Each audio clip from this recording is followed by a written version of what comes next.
Hello and welcome to our next installment of the six-part webinar series brought to you by Investment Grade Practices. Hello, I'm Victoria Peterson, your host, and I'm so thrilled about welcoming Dr. Howard Polansky in on this series. As a gentle reminder, what we're focused on here is how to create a practice you love today, one that is built and ready to sell if life throws you a curveball, but truly you're ready to reign and dominate. So reigniting a practice that you love. I want to thank all of our partners who have joined us in this series: Profi 2020 Accounting, Dentist Advisors, Financial Planning and Wealth Management, Professional Transition Services on preparing for and representing you as you sell, and Financially Led with Dr. Howard Polansky and our team at Investment Grade Practices. As a reminder, you can go onto the campus and take the quizzes to receive your CE credits for these 6 webinars. And don't forget to join us September 17th for our panel discussion. Before I introduce the topic today, as a speaker disclosure for our credits, Dr. Polansky is the founder of Financially Led. His company is sponsoring his honorariums with us today. Please help me welcome Dr. Howard Polansky. And Howard, I guess I've got to know, I got my latte right here. How does my latte cost more than your mortgage? Can we just jump right in? I can't wait a minute to understand how this actually works.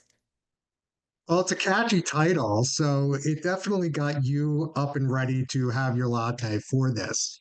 Um, but the answer is understanding how to make money move more efficiently. Obviously, we'll get into this in terms of how this all works, why this is so important, and then most importantly is that this really is going to be the capstone webinar because we had some fantastic speakers all week. And sometimes we might be confused in terms of, oh, I thought they were doing this, but they're really doing that. So now I've got this gap and I don't know who I should reach out to fill that gap. And so when we get near the end, you'll see like, oh, that's what that person does. And that's what that person does. And you really have to have someone specific in each facet of the full financial spectrum to really have your practice ready to sell. And even if you're not ready, just to maximize the cash flow you can get out of your practice. I love it. So you ready, Victoria? I'm ready. Okay. Then you drink your coffee and I'll get going. Sometimes life leaves you little clues. Other times life hits you with a 2x4. My 2x4 moment, Sunday morning, Memorial Day weekend, 2018. Jaden, my older son, is 12 years old. I'm sitting next to his bed. He realizes I'm there and he says, Dad. His voice is barely above a whisper. Yeah, buddy. I lean over the bed. I put my ear over his mouth to make sure I can hear him. And he says 3 words I'll never forget. Am I dying? 12 days earlier, Jaden came home with a stomach ache. 3 days after the stomach ache, we were here. It was appendicitis that turned septic. 29 days in the hospital, 19 of them in the ICU, 8 days in this condition because he went to the operating room 5 times. After they take the tube out of his throat, they give him methadone and morphine to bring him down from the drugs he was on. Imagine your child looks like a heroin addict coming down from a high. And the very first question they will only ask you are those 3 little words. Am I dying? My first breath was, did I hear him correctly? My second breath was, do not lose it right now. I look him in the eyes. I tell him, no, you're not dying. You've had prayers from thousands of people all around the world, and you're going to be just fine. He looks at me. He knows I'm telling him the truth. He closes his eyes to get more rest. I walk outside that room, and then I broke. I was already miserable. I was burnt out from dentistry, and I was taking it out on everyone around me. But when I broke, only one thought seared into my mind. If life is this fragile and I'm unhappy with the path that I'm on, burn the ships. It's over. That's what I did. Sold my practice, September 2018, just walked away. And from those moments of despair, those three words is why I'm talking to you right now. I never had the $1 million practice, but I made a choice to arrange my financial life by a different system, one that I now call the new rules of finance. And because I was able to figure out this gift, the purpose for the rest of this webinar is to give it away to you. And it all started with a house payment. And so when I ask people if, just casually, how much is your house payment? Most of the time it's between $2,500 and $4,500 a month. Let's just use 3,000 as a nice, easy round number. So your house payment is $3,000 month in and month out. Well, I was able to get my house payment down to $24.19. And when I shared this with another dentist, I literally did it as a joke because a few weeks prior, we were having lunch together and he asked the obvious question: how are you walking away? I made one dumb comment to him, which changed everything. I kind of figured out how to make money move.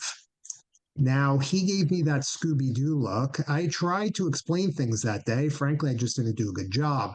But once I sent him this picture, all he could write back is, I see it. I still don't get how you have a $24 house payment. I'm buying a condo next month. Will you teach me? I guess Wow. so. He paid off the condo in 8 months instead of 30 years. And so he tells his business partner, I tell a friend of mine what happened. They become the next two people I teach. And all of a sudden, my heart opens up where I finally listen. And it says, the way you're going to make an impact in this world, it's not dentistry. The way you're going to make an impact in this world is by teaching people these new rules of finance and the system around it so that they can get to their freedom sooner. That's why I'm here. That's why you're here.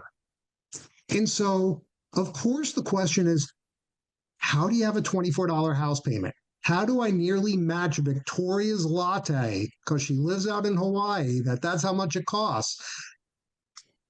And the answer is, you're going to have to wait a minute. But I promise I will get to the how. So let's go through the learning objectives. The first one is the misconceptions about debt that cost you thousands of dollars in cash flow. It's not in terms of interest, it's in terms of cash flow. Here's the big reveal: it's credit lines. We'll get into how this all works, but how do you strategically use these to optimize cash flow?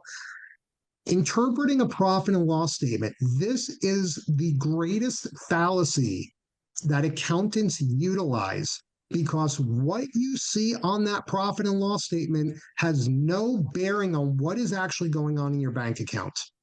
Yep. And then finally is in terms of the debt, when it comes to while you still own the practice, and then what happens with the money after you sell, and where does debt get involved in all of this?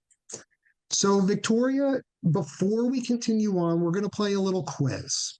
Okay. Ooh. So, imagine you've got plenty of cash in the bank. You have two debts. They each happen to be $20,000. I tell Yes. you before this webinar is over, you have to pay off one of them. For option one, the interest rate on this is 11.99%, and it's costing you $120 a month. For option two, it's at 0.99%, and it's costing you $850 a month. Now, I'm not going to ask you which one would you choose. I'm going to ask you, because I usually get about a 50-50 split when I bring this up. Why do you think people choose option one? I've studied finance for a long time. I used to do like financial courses for dental team members. And if you go back into the 90s, what was traditionally taught was pay down your high interest first, tackle that one first, and then tackle the other. So either if the debt is the same, you tackle high interest first. Otherwise, you tackle the lowest balance first. Okay. So for option one, yeah, usually I hear that's a high interest rate. I want to get that out of the way. Why do you think half the people choose option two? Um, why do they choose to pay it off first? Because they don't like 850 a month going out the door. Yeah. Right. They're seeing the payment on it. Okay. So those are the two common answers that I get for option one, option two. So now scratch this question. I'm going to bring up a brand new question. This time I come to you with an investment opportunity. Mm. You can only invest in one.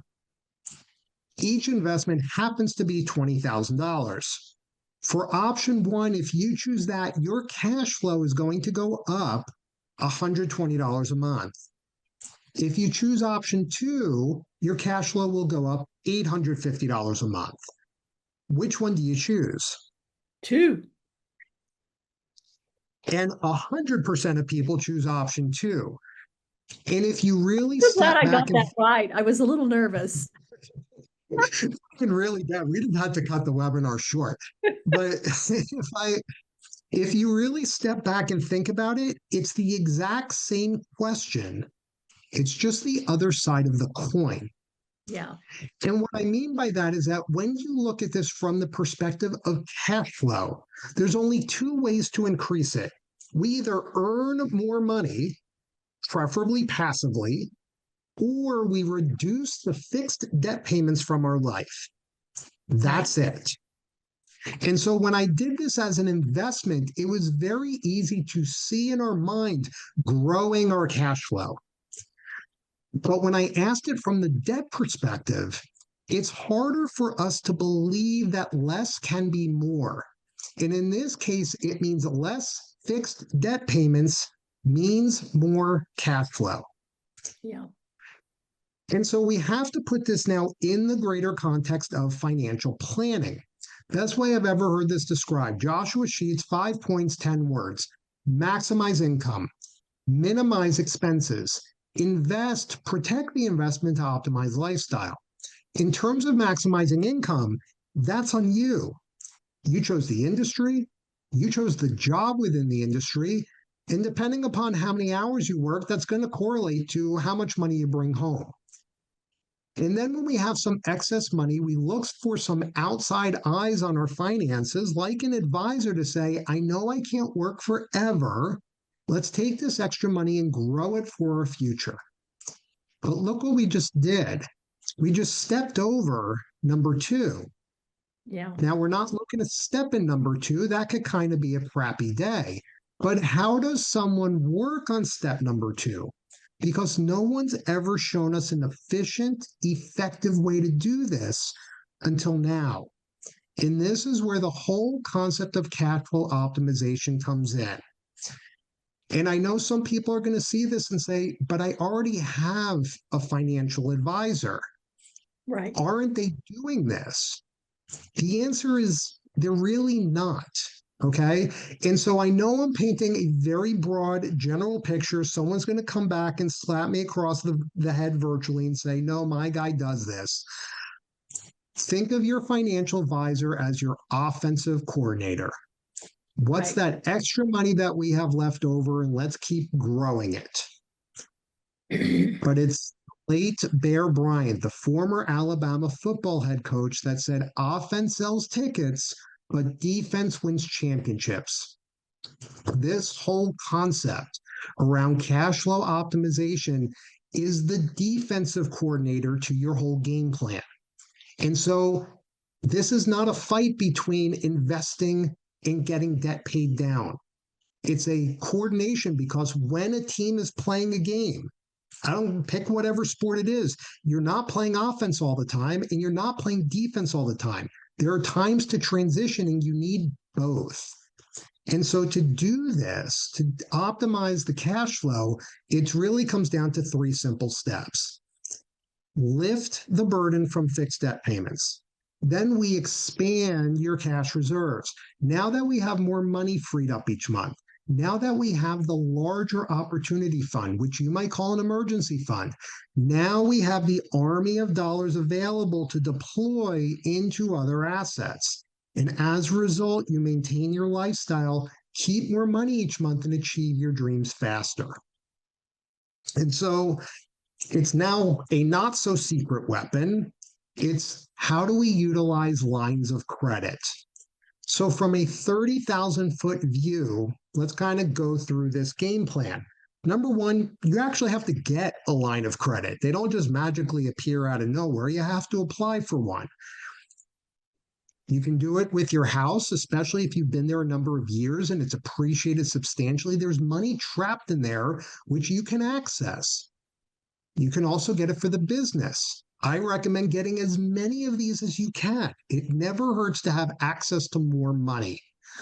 Step two, we identify a fixed loan payment. Then here's the magic to all of this is step three. Your line of credit becomes your checking account. You don't let the money sit in your traditional checking account. You're moving the money through that and into the line of credit and manipulating the balance of the debt. You lower the balance of the debt or manipulate it, you're manipulating how much interest you actually have to pay. Step four is instead of having to worry each day, wait, do I have a bill today or do I not? You rearrange everything to try and minimize. I call it the 28 and 2 or the 28 and 3. Have your money working for you 27 or 28 days and know that 2 or 3 days is going to be a step back. And then number five is as you're paying debt by debt down, that payment that was going out is now staying in your pocket and increasing your cash flow. I know that was a ton, so let's go through a simple example to run through how this works. So let's imagine that this is a family that brings home $7,000 a month. This is after taxes, after retirement contributions, after medical insurance. And for convenience, they get paid on the first of the month, all $7,000. Now, their expenses are $5,300, and we've rearranged it so that it's all on the 28th, whether it's a rent or mortgage payment, utilities, credit card, whatever it is. But also included in this $5,300 is a car payment, $400 a month, 0% interest, but there's still $12,000 remaining. So we have 30 months to go to pay this off. So our cash flow, as it currently stands, is $1,700 a month. And the couple has already applied and has a line of credit in place. It's $30,000. And if we use it, it's at a 10% interest rate. So we said step two, identify a fixed loan payment. We have the car payment. So what we're going to do is we're going to do a balance transfer. We're going to move that line of credit, or I'm sorry, we're going to move the car payment, the remaining loan, onto the line of credit. So what's going to happen is that $400 car payment is now gone. Victoria, I'm guessing there are just bells ringing off in your head. What's saying in terms of, but wait a second, what's happening there? Well, I just moved it from there to my line of credit. It didn't go away, right? I still have to make a payment or like, where did it go? Well, you're correct. The loan is still there, but usually people will see this and say, wait a second, my payment before had a 0% interest rate. That's true. Now I've got an interest rate. Not only do I have an interest rate to pay, this is a really high freaking interest rate at 10%. Why would I do this? The reason why we do this is very simple. You don't pay an interest rate, you pay a payment. And so when we move that money or that loan onto the line of credit, The only thing that you owe is just the interest that's accrued.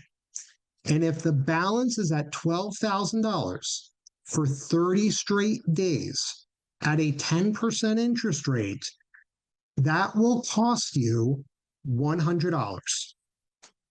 And so, Victoria, I'll come back to you. If it happened to be a tight month, if this was your situation, which would be easier to pay, 400 or 100? Definitely the 100.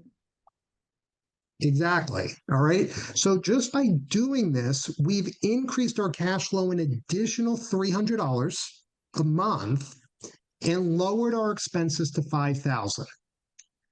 But I'm not ignorant. We're still going to pay this off. So let's play the game and see how we do this. So it is the first of the month. We collect the $7,000. That $7,000 can end up in one of three locations. You keep it in the checking account. You can move it into the savings account, or you now have a third option. You can move it into a line of credit. Why? The line of credit's an open-ended tool. If Mm, I put that money in today, I can get the money back out tomorrow versus your mortgage, your traditional car loan, your student loan, your practice loan. Once you make that payment, it's gone. right. Okay. So it gets to the first of the month. We have the $7,000. We ask ourselves the three questions: checking, savings, line of credit. I have a balance on that line of credit. I'm going to move all $7,000 into the line of credit. And now we're going to lower the balance to 5,000. I like And that. the interest, yeah, and the interest that we're going to be charged is not the complete size line of 30,000. It's not the 12,000. It's only on the outstanding balance of 5,000. And we're going to be charged that interest for 27 days because on day 28 is when our expenses are due of $5,000. Well, Victoria, if we need 5 grand, where are we going to find it? In the line of credit. Yes. Okay. And so we're going to draw out $5,000. The balance is going to move up to $10,000 for 3 days. And so here's what happened. We had the old way of a $400 fixed payment. We Yep. thought it was going to cost us $100 in interest, but that's if we left the balance alone at $12,000. But because we manipulated the balance inside the line of credit, it didn't cost us $100 month one. It only cost us 52 What? Keep going. because people are focused on the wrong thing. Yeah. The only thing that you know to ask is what's the interest rate?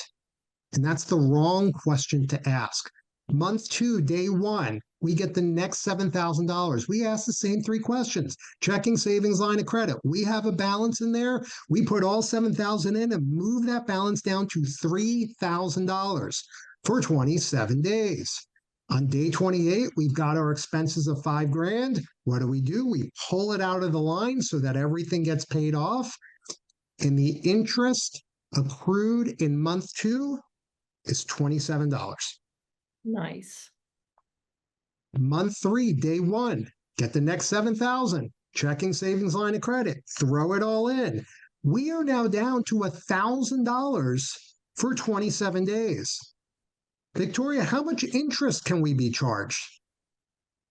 I don't know. I think we're under double digits. It might I'll really put it this way: it's not a lot. not a, All it's right. not a latte. It's one of those, yeah, I don't care what the number is. It's just not a lot. Whatever the interest rate is, it's only on $1,000. And then on day 28, we pull the 5,000 out, goes up to 6 grand. But now we get to month four, day one, and this is where it gets interesting. We Yeah. get the next seven. checking savings line of credit. We still have a balance. We're going to throw it into the line of credit, but you can't put in more than what you owe. And so what ends up happening is your balance on the line of credit goes to zero. And if your balance is at zero, you're not being charged interest, and we have $1,000 left over. But then it gets to day 28. We still have 5,000 in expenses. We have 1,000 hanging out in checking. How much do we need to take out of the line of credit now? 4. Yep. For 3 days. It's pennies. Nice. Well, let's finish this up. We get the next month, month 5. Throw the 4,000 in, and now 3,000's in checking. We get to day 28, still 5,000 expenses, 3,000 hanging out. We need $2,000 for 3 days. Month 6, day 1, we get the bring it down, have 5,000 in checking. We get to the end of the month, and we didn't need to use the line of credit. And so we have now paid this car off in 6 months. Wow. And so it's important to look at what the cost is, yes, but we also have to look at what the time cost was. And so when we think about this the old way, it was going to take us 30 months at a $400 fixed payment come hell or high water. And we thought it was going to cost us $100 a month and interest only. But by understanding how to play the game and how to use the system, the total cost and interest over that 6 months was $95. And so, is it worth $12,095 to get rid of a $400 payment 30 months sooner? I think so. But some of you might be asking, or might just be saying to yourself, okay, cute example, but this was only over $400. Okay, what if it was 20,000? Now we're talking. Because this was a dentist that reached out to me that they had a $2 million practice loan. When they reached out, they were 5 years into a 10-year note. And the reason why there's only $600,000 left is because they were paying extra on that practice loan. Why? They didn't want the $20,000 noose around their neck anymore. They were exhausted with it. But they didn't know how to do this. And so, because the balance was so large, it took 5 months for us to rearrange everything. And we were ready to go. Day 1, and she pauses and says, "Can you speak to my 2 CPAs, because there is no way I will be able to explain this?" I said, "Absolutely." So I'm on the call with the dentist and the 2 CPAs, and I'm going to call them the good cop and the bad cop. All right. I'm explaining why we're doing what we're doing, why we rearranged everything. And the bad cop stops me and says, "This makes no sense." It's like, okay, tell me more. The dentist could have taken their profit, paid it against the loan. What's the big deal in terms of what you did? And I said to the bad cop, I said, "You know what? Well, how much was the profit last year? 120,000. Now, because it took 5 months, that balance went from 600 down to about 520. And I said to the bad cop, "You are 100% correct. We could have taken the 120, put it against the loan of 520, brought it down to 400,000. I am not arguing with you that we could have done that. And it will speed up time. We'll pay this loan off faster." But Victoria, what is the payment going to be the next month for this dentist? Right. Same 20,000. And that's what the bad cop answered. And I said, "So how does that help?" And she didn't answer me. And I'm like, it doesn't. And We just used up $120,000 of liquidity of buffer in case there's a slow month. So, how does that help? There's no answer. I said, by rearranging everything, which is now easier to pay? 20,000 or 4? And that's when the good cop chimed in and said, well, 4. And I'm like, exactly. This is what the dentist was asking for, was from relief of the $20,000 noose around her neck every 30 days. No one else gave her a way of doing this. This finally was the relief. And so what happened after 9 months is that $4,000 interest only payment was now down to $1,300. Wow. And the dentist could take off 1 day a week because she can now bring in an associate. And how can she pay the associate? With the $190,000 we just freed up. Now, the dentist did argue with me and say, I was saving up to have an associate anyway. I said, fair enough. And thank you for being a good steward of your own business. But what that money she saved up allows us to do is attack the next debt far sooner and free up that payment in that cash flow sooner. I want to keep going, but I owned 5 dental practices and I didn't do it the easy way, right? So I'm living in north of Seattle. My practices were in the Midwest in Wisconsin. 55 employees, 5 location, cash flow all over the place. But I tell you, had I known back then, and I sold in 2018, which is about the time you got started with this, right? But had I been debt free, my overhead was lower. And I knew that I had automation in my collections and insurances and things like that that we can do today. I probably would still own those practices.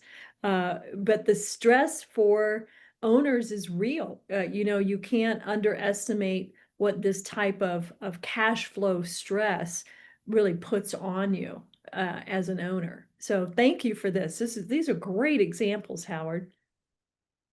Appreciate it. And this is all real. I can't make this up.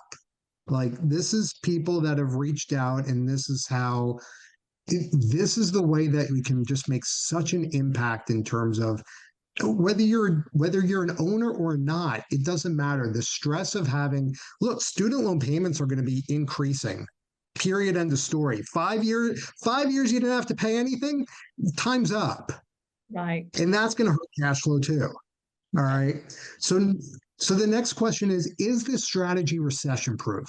My answer back to you is no, it's not. You can't just have no income coming in and just think the debts and your expenses are magically going to disappear. This is not voodoo. This is simple math. Okay. But what I do say, the phrase that I use is that it's recession resilient when you Right. see the bigger picture. And this is whether it is the macro economy or it's your own micro economy. And so last November, I get this text from a dentist saying, guess what happened to me a couple months ago? Totally out of the blue. I've got no context of anything. And so I just answered, I don't know, COVID. No, 2 ruptured aneurysms and a mini stroke. Victoria, the dentist is 46 years old. Mm, 46 years old. I don't think on their bucket list was living in ICU for 3 weeks and having brain surgery. Just a guess. All right. And as you can see here, I wrote, Holy fire truck, are you okay? Miraculously, yes, they made a full recovery. They are back at practice. wow. Okay. But it's a couple texts down where I put these 2 little green stars. Lost a lot of production. No kidding. Line of credit came in handy for bills and payroll. This is the point. Yeah. We don't know what's going to happen Well, that because goes back to that life saying. It goes back to that freaking family saying of you always borrow money when you don't need it, right? You always have these lines of credit when you don't need it for things just like this. bingo. Bingo. Yeah, you just have no idea what life is going to throw at you. But why I love bringing this example up is because the dentist believed in what I did and got the business line of credit. The spouse thinks what I do is complete voodoo nonsense. But if they did this on the personal side, because of rearranging the debts, their cash flow would have gone up $40,000 a year, and they would have had access to an additional $1 million above and beyond all of their other investments. And so I know this might be leading the witness, Victoria, but if your spouse or your child or someone really dear to you or even a PDA team member was having brain surgery, how productive do you think you're going to be? Yeah. I lived it. Zero. Less than zero. You are useless at that point because the only thing that you care about is that that loved one gets better. Period. End of story. And so, would having $40,000 less in personal expenses and having access to cash of an additional $1 million, do you think that would create some resiliency in your personal life? Yeah, I love this so much, and I love that we saved you for last. And you said at the beginning of this is going to tie everything else together because, as a coach, consultant, I've been heartbroken by these things. There was a young dentist, 33 years old, two small children, maybe married 6 years, hadn't really gotten into all the life insurances or this or that, early young practice, nothing but debt. They were doing a river trip. He got stung by a bee, died in the raft. The mom had to row to shore, find help. That's traumatic enough. But then you had to come back and go, well, what about the practice? And if there is no practice because it's a fire sale, now what about the house? And what about the girls? And what about the thing? And so I you had me in tears at the beginning with your son. Now you're asking what happens if my family or my teammates get sick. I mean, this really is about risk management as much as it is about cash flow and being able to build your business and exit your business on your terms. Like this is such a risk mitigation tool. Yeah, because look, when poop hits the fan, you don't want to be spraying and praying. You Yeah. want to have everything lined up so that you're protected, that Yeah. you're resilient. Yeah. And this is the best, most logical way I've ever found to do it. I love it. I love it. This is great. Keep going. Right. So this next one is someone that we actually know. You actually Okay. introduced this couple, and they do fabulously well. And we were just optimizing things better. And part of what I'm asking is, what are the dreams? Okay. What are those wants, wishes, dreams, desires? If they're in your world in the next 1, 3, 5 years, this is why you're working so hard. They didn't have much on there, but the wife wanted a new car. We're not talking a McLaren. We're not talking a Rolls Royce, something pretty reasonable, especially with their cash flow. And the husband's just like, no, we've got to pay down the debt more. And I'm like, look, you guys are fine. Get the car. And back and forth for like 6 weeks. No, yes, no, yes. Finally, he just texts me and says, I thought you're the pay off debt guy, not the buy more stuff guy. I'm not Dave Ramsey. I'm not Susie Orman, but I appreciate the education they are providing to the 90% that do not understand that their income has to be greater than their expenses. You guys are not the 90%. You are the top 10%. if not the top 5%. Some of you might be approaching the top 1%.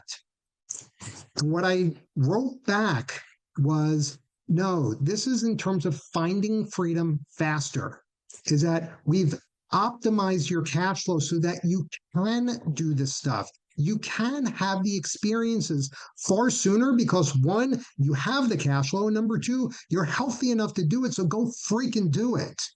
That's why he wrote, okay, I get it. Going car shopping. I'm like, yeah, happier wife. All right. So this is really in terms of how do we make those dreams happen faster. So this next dentist is actually not a client. I could not help them cash flow wise. It was a very bizarre situation.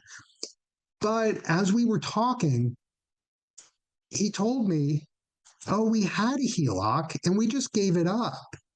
And I looked at him, I said, why? And he goes, we weren't using it. We didn't see the need for it. I said, look, you're the sole income earner of a family of 6. If something happens to you, where's the money coming from? Go back to the bank, get the HELOC reopened. And they did. And it's been some time. And I reached out to him to say, hey, in a few months, I'm actually going to be leading a study club close to you. I'm just curious, have you needed the HELOC? And I thought he was going to say, yeah, there's been a couple slow months here and there. No, we bought a lake house. I had to call him up right after I saw that and said, was this always part of the dreams for you and your family? He said, yeah. When did you think this was going to happen? In about 20 years. 20 years.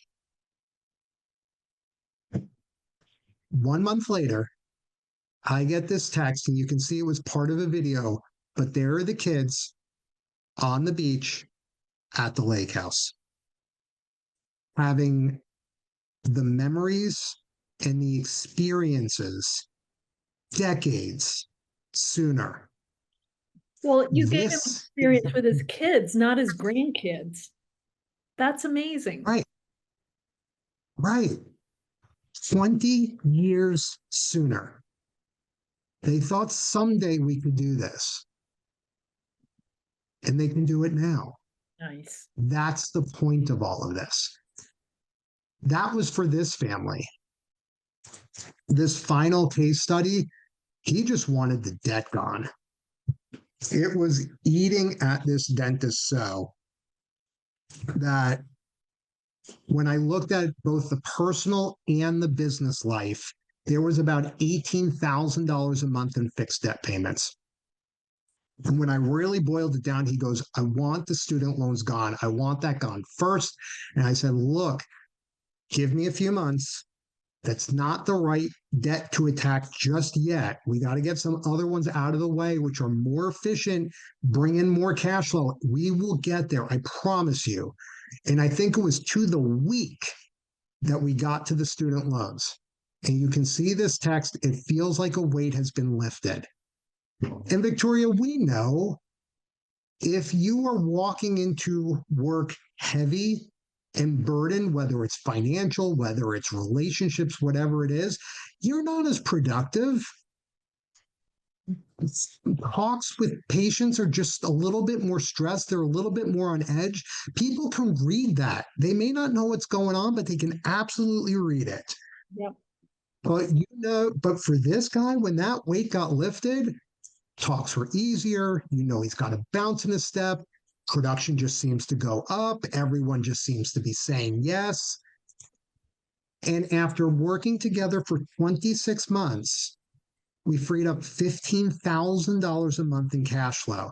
And I know this is a long text, and I got to break this up into 3 parts. Part 1, called the bank to pay off the practice loan today. This was the last big debt that they had. $6,400 a month, and it was going to be for the next 4 years. $300,000 in payments is now staying in his pocket versus going to the bank. Did we utilize the business line of credit to do it? You bet we did. But that payment month one went from 6,400 down to 1,300, and the guy's going to pay it off in under 6 months. Nice. Number two, we're going to let the two real estate debts ride.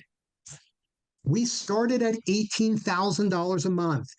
To this dentist, that was jumping over a 6 foot bar every 30 days. Is it a failure that he's keeping two debts? 100% no. We brought it from 18,000 down to 3,000. In his mind, that's now just walking over a 12-inch bar, something he can easily manage. And more importantly, when he's ready to pay off those last two debts, he knows how to do it. He's been doing the system the last 2 years, but it's the end. We've achieved what we wanted to when we started with you even earlier than we thought we would. Yep. That's This is it. And so I kind of boil this down to just one sentence. It's that we need to create financial flexibility first on the path to freedom. And what's hilarious to me, I don't know if you want to call it irony. I don't know if it's just bringing the right strategic partners together. But I heard a webinar, or I heard a podcast or a webinar, post webinar from dentist advisors after their annual summit. And I'm going to give credit to Matt Mulcock because I think one of the hosts said that he's the person that said this. You need to be fluid, you need to be flexible, and you need to be unfixed. I love what he came up with, and it really fits in well with what I came with independently. And I know I'm going to parse words here in terms of the last one, unfixed. How do you become unfixed when you have these fixed debt payments in your life? What I'm sharing today is the tactical implementation of becoming unfixed. And so I don't know if we're going to have the ability, or dentists, when they watch us, have the ability to pause the video. Okay. But I want you to take some time to dream. And Victoria, you'll just answer for me as if you're a dentist. And let me get through the questions here. Okay. So think of your debt payments. And if you're like, I have no idea what they are, all I know is money comes in, money goes out. We're going to go back to dentist advisors. They do their state of dentistry report every year. They have helped almost 1,000 dentists at this point, have a ton of data. And what they see on average, at least for the dentists that come through their ecosystem, their personal finances cost them about $17,000 a month, and nearly $7,000 of it is fixed debt payments between the house, student loans, car loans, credit cards, medical debt. Okay. So if you don't know what it totals up, we're going to use that $7,000 number. If that number went from 7,000 a month down to $4,000 tomorrow, how would life change? If you could get rid of those payments decades faster, what would you be doing differently in your life? I'm asking you, if you're watching this video, pause it and just take 2 minutes to dream. But Victoria, if you were one of these dentists watching this right now, what are the answers coming up for you? I was blessed to be able to do this. So when the pandemic hit, Pete and I were debt free. We owned our home. We didn't have any payments on the cars. We had no fixed payments at all. And we owned our home here in Hawaii. Smart move. We bought that in 2010 at the bottom of the real estate market. So our thought back then was, if you find real estate in Hawaii at 50% off, you take money from wherever you can find money to make that happen. So I sacrificed a little bit of my IRA to do that, right? And so it put us in this place of choice, and said, where do we want to live? What does feel right? And, for us, it helped. My husband was retired, and We're from Seattle. He called that the epicenter of death. So during the pandemic, he's like, why would I go from the safest place on earth to the epicenter of death?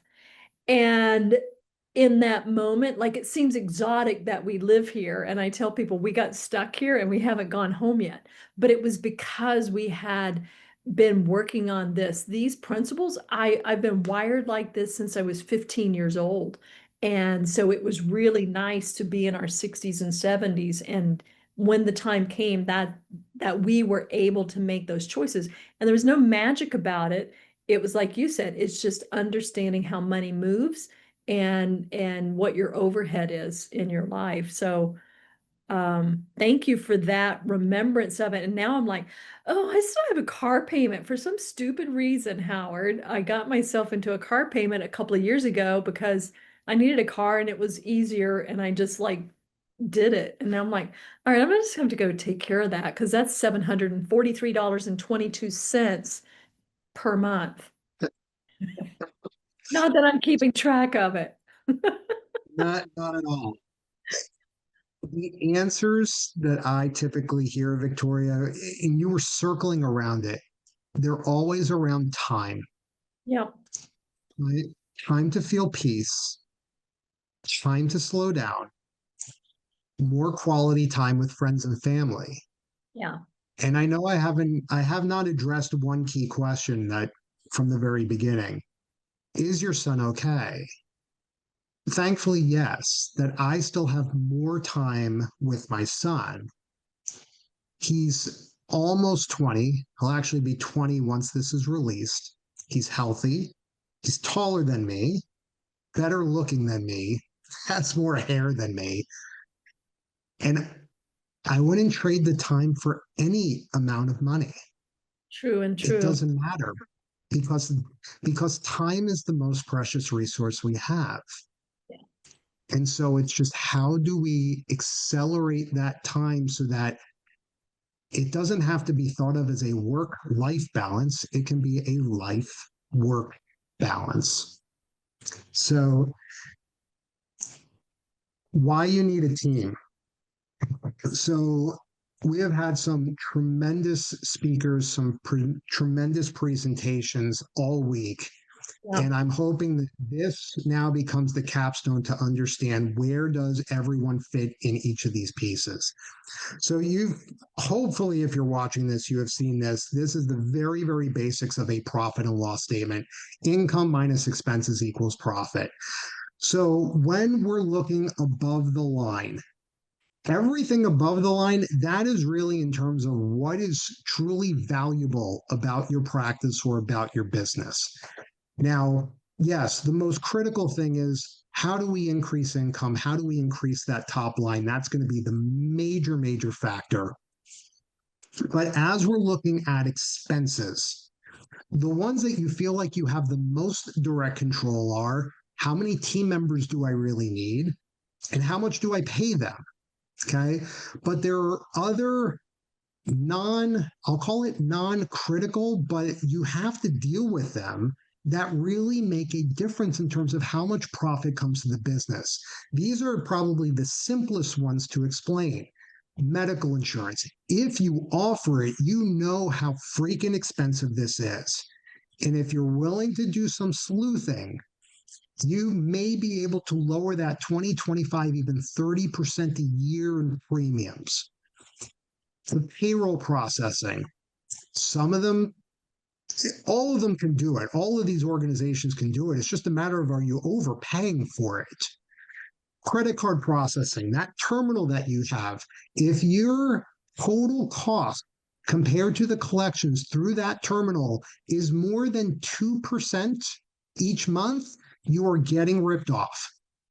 And then finally, supply ordering. The fancy term for this is procurement. There are platforms out there which let you buy the stuff that you know, like, and trust, but it can be done far more efficiently at a far better price. And all of that is going to help in terms of your profitability. And so this is where your valuation specialist or your transition specialist is focused on, is in terms of how do we maximize the value of your practice. But now let's get down to profit. And profit ends up in one of three spaces.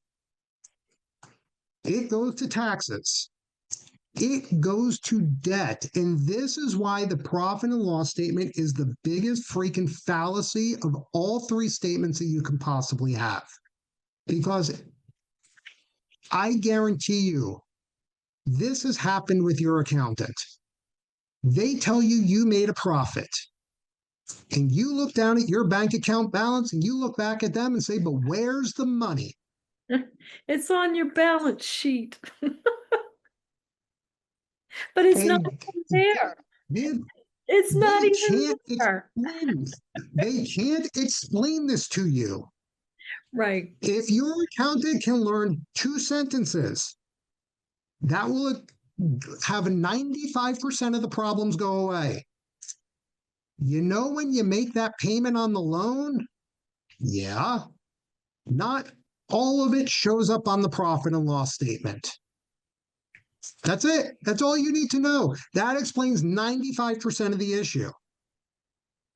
And then the final place where the profit goes is to you. And I know some people are going to see this as like, but wait a second, I'm paid as a W 2. Isn't that expensive? No, no, no, no, no. I don't care in terms of how you manage all of that. Leaders eat last. And so if it's a bad month, who are you paying first? Your team members or you? Right. When it comes time for your quarterly tax payment, who are you paying first? The IRS, your silent partner, or you? And I know some people will definitely argue with me on that one. When it comes to the practice loan, who are you paying first? The bank or you? You're paying all of them first, and you have what's left over. Right. So you are eating last when it comes to this. Okay. But now we go back to taxes. Taxes is determined by what happens above that line. And so when you have a very good CPA in place, you can manage or massage the taxes each and every year. We are not talking tax evasion. Okay. We are talking in terms of when do I order that piece of equipment? Do I do it this year? Do I do it next year? Do I do it as a Section 179 or do I depreciate it out over time? That's where a very good CPA is going to help you in terms of mitigating the amount of taxes you have to pay each year. And then we have the debt. And you find a cash flow optimizer, which you didn't even know existed. But now that you do, you're like, oh, that could actually be a really important piece to all of this. And then finally, the money that's left over after you've paid your personal bills, this is where the financial advisor comes in because, again, you know you can't work forever. So have some of that excess profit go to building towards your future. And so here's the question that I have. If that DEBT, that's all in caps right now, can now become smaller Nice. or go away completely. Let's run through this again. We get income, we have expenses, we get to the profit. I'm going to say the taxes are the taxes. But if we have less debt or we have no debt, Victoria, where does the extra money go? To me. It goes to you, which is why this is now larger and fatter than it was 2 slides ago. And when you sell your practice, you get a big number. Yeah. But who comes first? The IRS. You're going to have to pay the taxes. Who comes second? The bank. All of the loans that are still outstanding. And then you get what's left over. So if we can minimize this, if we can minimize the debt, the taxes are the taxes. You walk out with a bigger paycheck at the end. Yeah. This is why I focus right here on the part that no one looks at because it plays such an impactful role while you own the practice and when you eventually sell the practice. And if we want to put numbers to this, again, I'm going back to dentist advisors because they have all of this data. We go back to the average dentist has $17,000 a month in personal expenses. And what a financial advisor is doing is saying, if we can get to a multiple of your annual expenses in total assets, you should be able to live the same lifestyle while you're actively working. So let me put numbers to this. Right now, if the average is 17,000 a month who has come through their ecosystem, that's approximately $200,000 in annual expenses a year. Their magic number is 30. If we can get to 30 times your total annual expenses, when you're ready to retire from the handpiece, you can live the same lifestyle, which means in this case, you need $6 million in assets. But if we get rid of the debt, and again, we're saying approximately $7,000 of that 17 is debt. So if we can get down to 10,000 a month, that means our expenses are a heck of a lot less. You multiply that by 30 and lo and behold, you need a heck of a lot less to live exactly the same. And so which is easier to amass? 6 million or 3.6? So for every dollar of fixed debt payments you can get out of your life, you get $360 closer to freedom. And so again, this is not a battle royale between your advisor and me. There are times to play offense, there are times to play defense. And how do we make sure that we are working in coordination for you to get the best outcome as soon as you possibly can? So here's the action plan. I know this looks like step one, step two, step three. Do this in any order you want. It does not matter. Okay. But we need lines of credit in place. HELOC is a home equity line of credit. Again, if you've got a house that is appreciated substantially, there's money trapped in there. Let's get the money not trapped. Business line of credit. Rule of thumb is 10% of your annual collections. So if you're a $2 million practice, expect to get a $200,000 business line of credit. If they ask you, why do you want this? Give them one explanation. Please look up Change Healthcare Attack 2024. And if you don't remember it, good on you. But I know too many dentists and too many doctors that nearly went bankrupt because United Healthcare wasn't paying anyone for nearly 90 days because none of the claims got through. A securities backed line of credit is not against retirement accounts. So you can't use 401ks or IRAs. This is a brokerage account that instead of selling your Google or your Microsoft or your Amazon stock, you can use it as collateral to get access to cash and keep those assets. Number two, gather your total expenses. It doesn't have to be perfect. Let's just get a ballpark idea. But then when it comes to the debt specifically, what are the loan balances? What's the interest rates? What's the payment? And how many more months or years do you have remaining with it? Number three, work with a cash flow optimizer. Because I love to go back to Byron Katie and her 4 questions, and I'm really only going to focus on the first 2.